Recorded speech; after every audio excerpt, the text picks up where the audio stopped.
আমাদের গাছে থাকা কমলা লেবু দিয়েই আজকে শরবত বানিয়ে ফেললাম।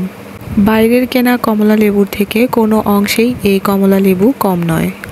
প্রথম যখন এই কমলা লেবুগুলো খেতাম তখন তেমন একটা ভালো লাগতো না, রসালো ছিল না, কিন্তু ইদানিং দেখতেছি যে গাছের কমলাগুলো কীরকম যেন ভালো হয়ে যাচ্ছে আর খেতেও খুব মজা লাগতেছে।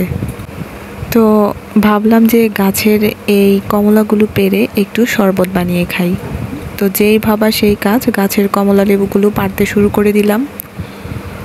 কমলা লেবু কয়েকটা পেড়ে তারপর এগুলোকে আমি কেটে নিচ্ছি, খোসা ছাড়িয়ে নিচ্ছি। বাইরের কমলা লেবুগুলো কিন্তু খুব সহজেই খোসা ছাড়ানো যায়, কিন্তু এগুলোর খোসা ছাড়াতে একটু ঝামেলার মতোই।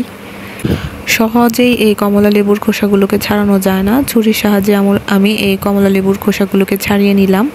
বাবু এই কমলা লেবুগুলোকে খেতে পছন্দ করে, কারণ এগুলো একটু টক। ওকে আমি প্রায় এই কমলা লেবুগুলো ছুলে দিই। ও মাঝে মাঝে এগুলো খুব মজা করে খেয়ে ফেলে, আবার অনেক সময় খেতেও চায় না।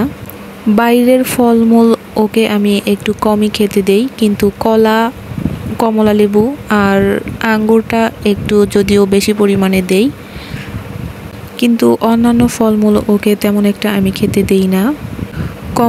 কমলা লেবুটা ওর অনেক পছন্দের একটা খাবার, তাই এটা আমি প্রায় প্রতিদিনই দেওয়ার জন্য চেষ্টা করি। এই তো একে একে করে আমার সবগুলো কমলা লেবু প্রায় খোসা ছাড়ানো হয়ে গেছে। এখন আমি এগুলো থেকে রস বের করে নেব। বাহিরে যখন তীব্র গরম আর রোদ্রের দাবদাহ, তো এই শরবতটা খেতে কিন্তু ভালোই লাগবে।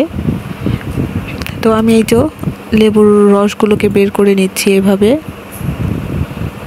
যদিও এটাতে তেমন একটা ভালো রস হয় না, তবুও আমি এটার সাহায্যে এই রসগুলোকে বের করে নিচ্ছি।